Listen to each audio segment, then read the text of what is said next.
Some perspective from a biologist on, you know, what the Army Corps of Engineers thinks about the monster potential here in the Northwest area. We have with us Tammy Mackey. She is with the Army Corps of Engineers, a biologist. We're kind of having some fun with this because you folks have been having some fun. There was a video you put out kind of debunking or, you know, agreeing with the possibility of monsters.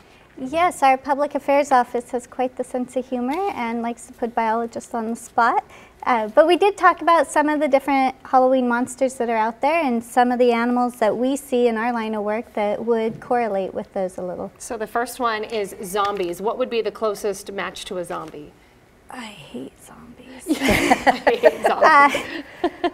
I don't know that we could find anything to match zombies, but moving on to werewolves or vampires, those we could find something that was a little more close. Our salmon that we have, they change from freshwater to saltwater creatures and then back to freshwater creatures, not unlike, say, vampires changing to bats or werewolves changing to and from shaggy animals. Interesting. Well, the bat's a natural for the vampire. I mean, you can't go to the zoo without watching him hang upside down and think exactly of that.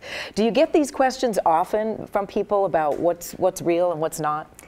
Yes, usually from children, but yeah, we do get a lot of questions because there are animals that we have in our river system, like the lamprey, that people assume are blood-sucking creatures, and they're not. They're really cute and cuddly, but they are often correlated with vampire bats. And cute and cuddly? I'm sorry, Tammy, those are ugly. Look at them, they're adorable. Wait, but they have that which looks like it would suck blood.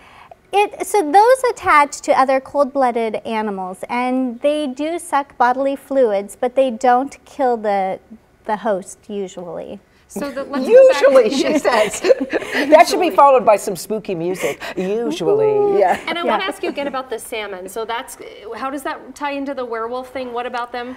Just that they transform from one type of animal to another type of animal. Okay. Yes. What else might you share with children when they ask about these monsters in nature? Did we miss anything? Sturgeon are sometimes, they're huge animals, but they're amazing too. They're prehistoric, coming from the dinosaur age, so that's something that kids usually tend to be pretty excited about. And as biologists for the Corps, we see all of these at our dams, which is pretty awesome. Sounds like you guys have a lot of fun in your office Yes, putting we together do. that video, and that's great. Yeah, and I would think that, you know, the message behind it is to encourage kids to, you know, develop that interest in science. That curiosity, yeah. Sometimes what you read, we can find examples in real life, and to develop that curiosity and go look for it. This is a good biologist costume, by the way. Thanks. You need a microscope, though, I think. Yeah.